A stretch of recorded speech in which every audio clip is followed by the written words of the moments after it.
अवधूत चिंतन श्री गुरुदेव दत्त. आपणास ठाऊकच आहे की आपल्या दत्त संप्रदायात श्री गुरुचरित्र हा ग्रंथ पाचवा वेद म्हणून ओळखला जातो. आणि आपल्याला हे ठाऊक आहे की या वेदामध्ये 14 आणि 18व्या अध्यायाला खूप महत्त्व आहे. संपूर्ण श्री गुरुचरित्राचे पारायण जमले नाही तरी अनेक भक्त या 2 अध्यायांचे पारायण आवर्जून करतात. त्यातील 18वा अध्याय हा दारिद्र्यमुक्तीसाठी आहे म्हणून बरेच भक्त हा ग्रंथ वाचतात. पण यात सांगितलेले एक जबरदस्त रहस्य तुम्हाला माहिती आहे का? आता हे रहस्य कोणतं आहे ते आपण पाहणारच आहोत.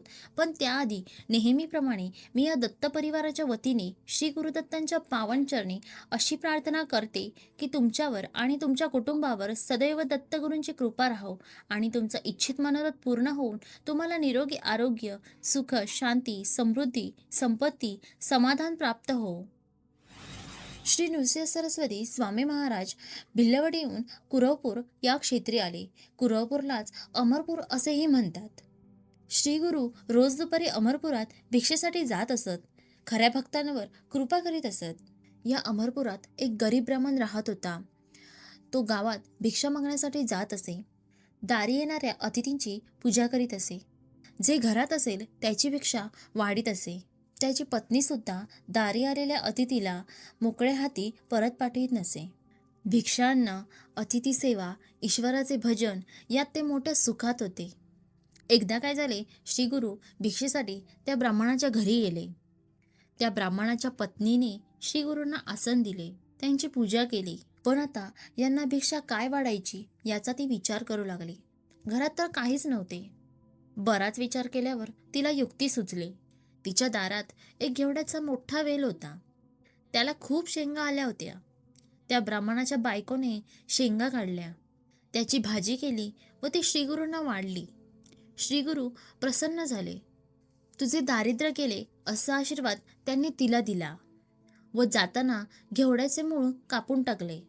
घेवड्याचे मूळ कापलेले पाहून ती बाई दुःखी झाली. श्रीगुरूंना दोष देत रडू लागली. तो ज्ञानी ब्राह्मण म्हणाला, श्रीगुरूंना वाईट बोलू नकोस. आपणच त्यांनी आशीर्वाद दिला आहे, त्यावर विश्वास ठेव. घेवड्याचा वेल श्रीगुरूंनी कापला होता. आता तो सर्व उपटून टाकावा म्हणून त्या ब्राह्मणाने कुदळ घेतली व घेवड्याचे मूळ उकरून काढण्यास सुरुवात केली. त्या वेलाचे मूळ उकरताना त्या ब्राह्मणाला धनाचा हंडा सापडला. दोघांनाही खूप आनंद झाला. ही तर श्रीगुरूंची कृपा असे म्हणून ती दोघे श्रीगुरूंकडे गेले. त्यांनी श्रीगुरूंची पूजा केली आणि सारी हकीकत सांगितले. श्रीगुरू त्यांना आशीर्वाद देऊन म्हणाले, तुम्हाला सर्व सुखे लाभतील. आणि ही कथा इथेच संपते. आता आपण त्या रहस्याकडे जाऊया जे या कथेत सांगितले आहे.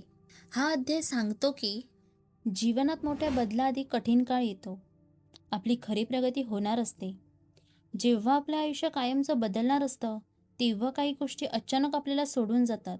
मग ते आपल्याला कितीही कम्फर्टेबल वाटत असल्या तरी त्यात काहीही असू शकतं. नोकरी, नाती. श्रीगुरू जेव्हा आपल्या आयुष्यातील एखादी छोटी गोष्ट हिरावून घेतात तेव्हा समजून जा की तुमच्यासाठी ते मोठं दार उघडत आहेत. श्रद्धा ठेवा, कारण मुळावरचा घावच कधीकधी नशिबाचा मार्ग मोकळा करतो. तुम्हालाही पटले असेल तर कमेंटमध्ये जरूर सांगा. आणि हा व्हिडिओ तुम्हाला आवडला असेल तर या व्हिडिओला लाईक करा आणि आमच्या चॅनलला सबस्क्राईब करा आणि या दत्त परिवाराचे सदस्य व्हा. आणि हा व्हिडिओ जास्तीत जास्त दत्तभक्तांपर्यंत पोचवा जेणेकरून त्यांनाही याचा लाभ होईल. धन्यवाद.